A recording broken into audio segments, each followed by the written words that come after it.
Alrighty, so in the last video we went over briefly what an equal time point was and how we use it in its most basic way is to work out the equal time to continue on to our destination or fly back to our departure point. So one very important particular note is that when you're working out a equal time point that is two engine, obviously you're using your ground speeds for two engine out and two engine home.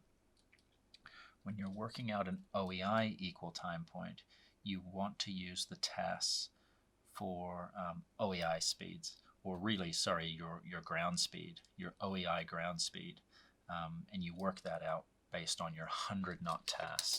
So we can see in, where is it? This page here, our standard TAS for OEI is 100 knots. And now, where this gets a little confusing is that when we work out the point of no return equations, when we go outbound, we're using our two engine TAS of 140 knots, and when we come home, we're using, or go to our alternate, we're using our OEI TAS.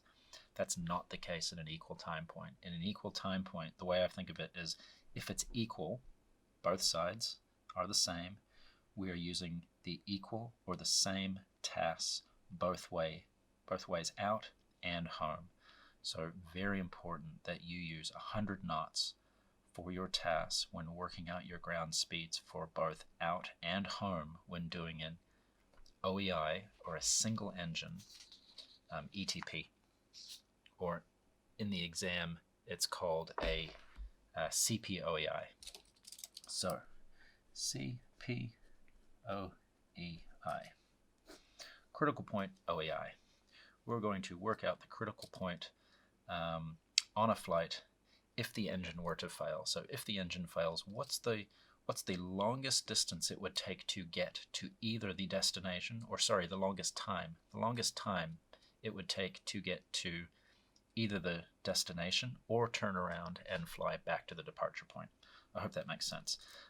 First thing we need to understand is what situation do we actually use this equation? So going back to our handbook, the Performance in Operations Handbook for the S-76, calculation of PNR and CP. When planning flights over long distances greater than 100 nautical miles where no suitable en route alternates exist. And for all operations offshore, pilots must assess the option available to them in the event of an in-flight emergency. So, two things. Greater than 180 nautical miles with no suitable alternate, and offshore operations, even if there is an alternate offshore operations. We need to work out the critical point ETP. When you may need to do a PNR is when you're in a situation where actual conditions vary significantly from anticipated conditions. So that would be in the scenario. They would explain you're X number of miles away from your destination and the anticipated weather has changed drastically. You need to work out a PNR. The scenarios that I've seen where you actually need to work out a PNR, though, is a situation where you're potentially being called back to base. You're X number of miles away from your departure point. They're asking you to potentially turn around. You need to work out how much further you can continue on before you can no longer turn around. But we'll go into the PNR soon. So, critical point OEI. So this is a pretty long, complicated process, and it's very important that you follow all of these steps quite methodically and take your time with them, particularly when choosing the outbound and the home ground speeds. Okay, so equal time point single engine, or equal time point OEI, or CP single engine, CP OEI. It's all the same thing. Why can't they just create one name for something? Who knows? Anyway, this is working out the equal time point based on having a potential engine failure and having the longest amount of time from a point along your track to either get to the destination or the departure point. In some situations, a twin-engine helicopter running on a single engine, can actually be less efficient or is less efficient through the air than on two engines. So there are situations where you could get to your destination or back to your departure point if you turned around at any point along your flight.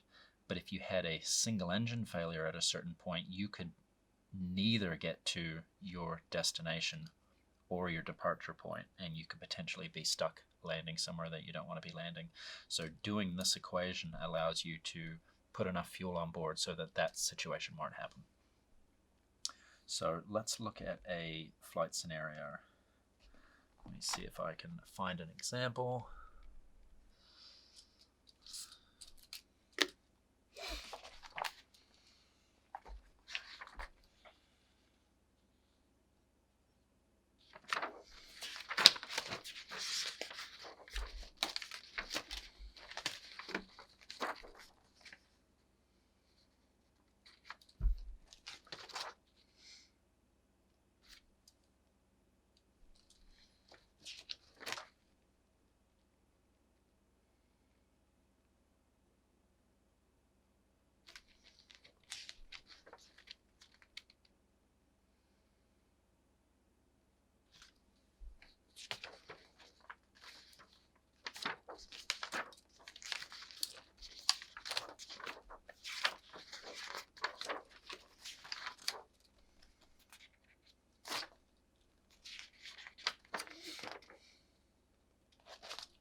Okay, so I'll just read out the example that we have here.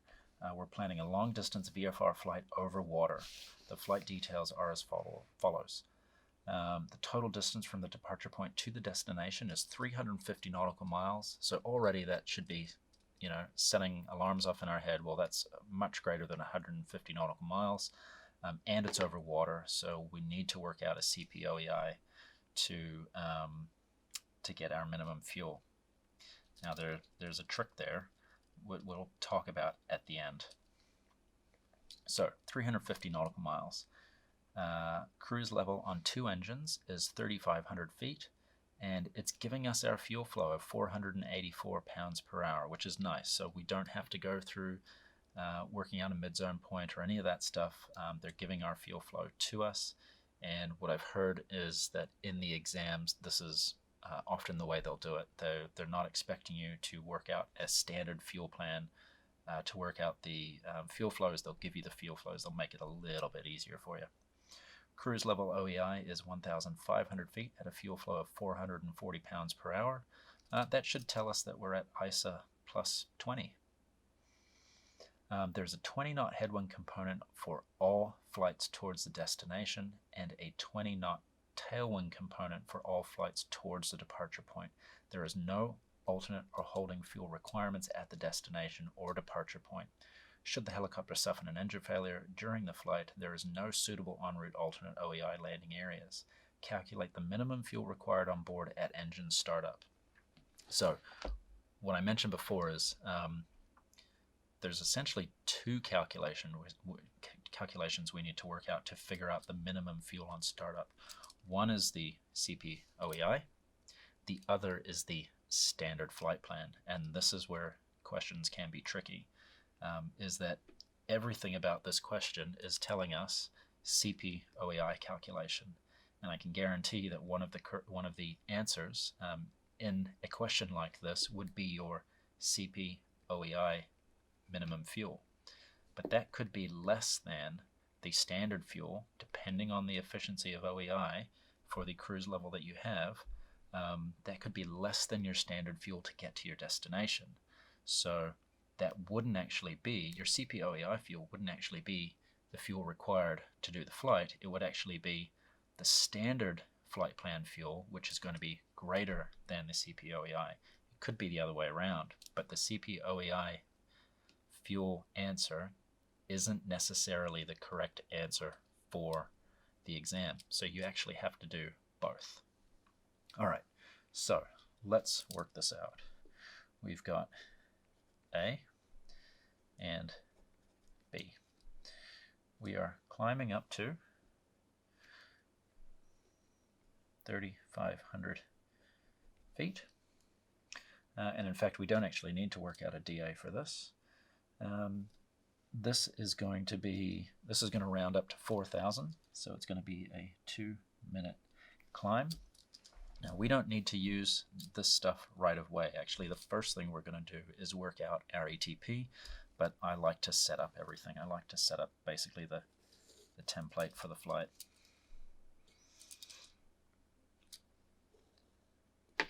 Cool. We know that this is 350 nautical miles. We know that this is a VFR over water flight. What else do we need to know? We need to know that there is a 20-knot wind coming in from the destination, and so we don't have to spin any winds on our whiz wheel. They're not giving us a magnetic wind and a track. They're just giving us headwind and tailwind components, which makes it a bit easier. It could be that in your question they're giving you a track and a headwind component, a track and a wind. It could even be that they give you a track and an R4, in which case you're going to have to not only work out your ground speed off of your whiz wheel, but you're also going to have to apply magnetic variation to the wind that they give you in the R4 as well. Okay, what else do we want to write out before we do the equal time point?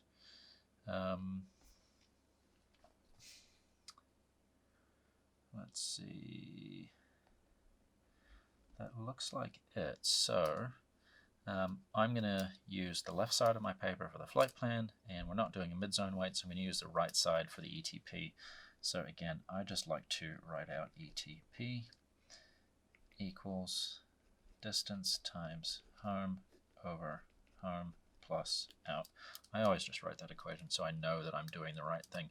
The P&R equation looks very similar. It's very easy to get them mixed up. So distance equals 350. Home equals and out equals. So we are doing OEI. These numbers need to be our OEI ground speeds. Very important that these are our OEI ground speeds and not our twin engine ground speeds. So remember, the TAS is 100 knots. So 100 knots out with a 20-knot headwind. So doing the out is going to be an 80-knot ground speed. Having a 20-knot tailwind home is going to be 120 knots. So we can write that out as 350 times 120 over 120 plus 80. And another thing I forgot to mention in the last video when we were talking about this equation is that your answer is always going to be given in the units that you're putting in this top left-hand corner. And I'd say that that does apply for the P&R as well. So in the P&R, you're talking about endurance in minutes. Your answer is given in minutes. For the ETP, our distance here is in nautical miles. The answer is going to be in nautical miles. So let's do that. Okay, 350 times 120 divided by 120 plus 80 equals 210 nautical miles. So equals 210 nautical miles. All right.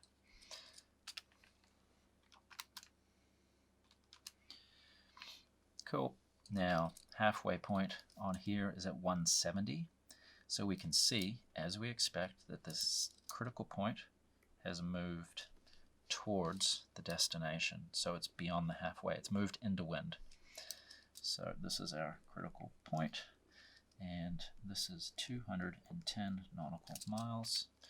If we look at the difference, is 140 nautical miles. Now, if we calculated the time from the critical point to destination, 140 nautical miles at 80 knots, we would find that the time it takes to fly 210 nautical miles at 120 knots is very, very similar. They should be within 30 seconds or a minute of each other. Okay, so we have our critical point. Now, what we need to do is work out a flight plan where we start from on the ground, we take off 2 engines, we fly all the way to our critical point, we have an engine failure, and we either turn around and fly home on 1 engine, or we continue on and fly to our destination with 1 engine. Now you can choose either of those because they're the same amount of time, hence the equal time. Just because it's what I've always done, I always opt to turn around and fly home. When I say it's what I've always done, I just mean in relation to this equation. If you did it from the equal time point to the destination, you would arrive to the same answer. Okay, so let's write out our flight plan. So, flight plan. Cool. We're going to start with, remember, our climb, our leg. So instead of a second leg here, we're going to do leg 2 OEI. Okay. Then we are going to do our variable reserve, our fixed reserve, any hold, any approach, and start up and taxi. A note about your variable reserve and your fixed reserve. This equation is working out an OEI situation. Remember how in one of my earlier videos I mentioned that the variable and fixed reserve are always worked out based on your landing leg. Well, our landing leg is OEI. So when we look at our reserves that we're going to use, rather than using the 10% or the 10 minutes, the 10% or 10 minutes for IFR or the 10% for variable, we're going to use the OEI configuration. Sorry, the 10% is always the case for the variable reserve, but the 10 minutes changes. So one way to remember it is the 10 minutes here on IFR is removed. So remember there was the page that says in OEI configurations, we only go to 10%, and our fixed reserve is always 10 minutes. So I guess an easy way to remember that is just 10 and 10. This is always going to be, in an OEI configuration, 10%, and your fixed reserve is always going to be 10 minutes. Probably an easier way to remember it, but again, refer to this page if you're unsure. Okay, so we know that we have a 2-minute climb, and they've given us some fuel flows. So now what we're going to do is I'm going to write my ground speed and fuel flow for the 2-engine leg, and my ground speed and my fuel flow for my single engine leg. I'm just going to move that over a bit. Fuel flow. Okay, so first working on leg number 1, which is a twin engine leg using a TAS of 140 knots. 140 knots with a 20 knot headwind is 120 knots. Now they've already given us a fuel flow of 484 pounds per hour at our 2-engine cruise level. So 484. Now we know on our return trip home, if we have an engine failure either at or before the critical point, we are going to be returning back at our home speed of 120 knots and using a fuel flow of 440 pounds per hour. Now I just mentioned something which has triggered a thought, and that if you had an engine failure after the critical point, obviously you'd be continuing on to your destination. But in this situation, this is an engine failure before or at the critical point. Okay, so climb at 484, so we want 2 minutes, so 484 divided by 60 times 2 is 16 pounds. 16 pounds. Our leg fuel, so now 210 nautical miles divided by 120 knots ground speed times 484 pounds per hour equals 847 pounds for leg 1.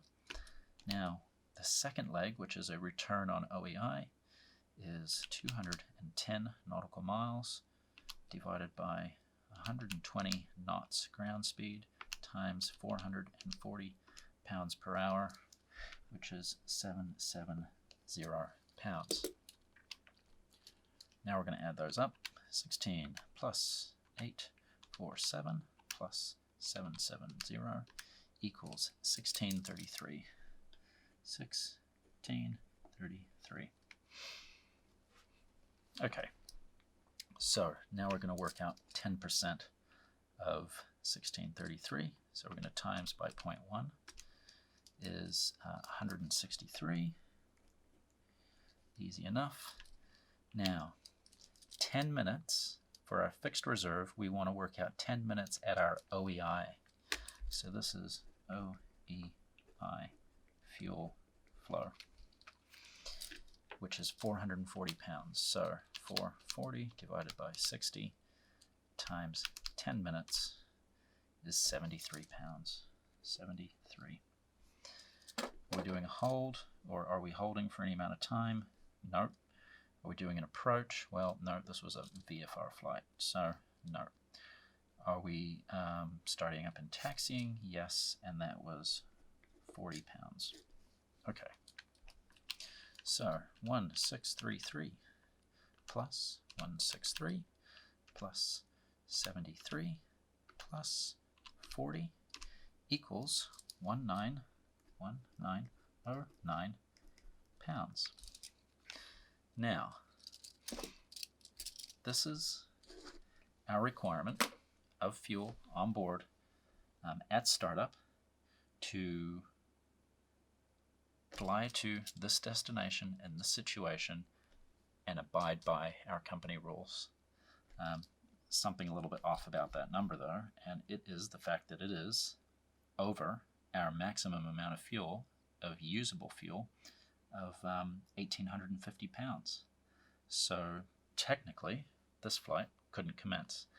And in this example, that is the correct answer, is that it's too much fuel for the situation, and you actually couldn't continue. However, there was the other side of the equation that I spoke about earlier, where we're actually going to work out the entire flight plan just to compare to see if it's actually more or less than this. I would imagine in this situation it's going to be less, and it would allow us to continue the flight other than we don't have an alternate. So under the current company rules that's in this manual, we couldn't, but let's go through that process anyway, because it's something we should do for the sake of the CPOEI equations. So there isn't a whole lot we need to change other than this leg is going to go, this leg is going to go, and our variable and fixed reserves are going to go. So actually there's a lot that's going to change. Okay, so let's just write the whole thing out again. Leg, alternate, which is going to be 0, and climb. We know that that's going to be staying the same at 16. Variable, reserve, fixed reserve, hold, approach, startup, taxi. Okay, so this time we're going to do the entire flight of 350 divided by our twin engine ground speed of 120 knots times our twin engine fuel flow of 484. That gives us 1,412 pounds. 1,412 pounds. We don't have an alternate leg, so we're going to plus 16. That's going to give us 1,428. 1,428. Next, we're going to work out our variable reserve. So going back to this, well, we know it's going to be 10% because the only other situation where it may not be 10% is an IFR flight. This was a VFR flight, so we're going to do 10% of 1,428, which is going to be 143. We also know that for 2 engines operating, we need 20 minutes at the 2 engine reserve for our fix. So 20 minute 2 engine. So our 2 engine fuel flow was 484 divided by 60 times 20 equals 161. 161, 0 hold, 0 approach, and 40 startup. So 1428 plus 143 plus 161 plus 40 equals 1772. 1772.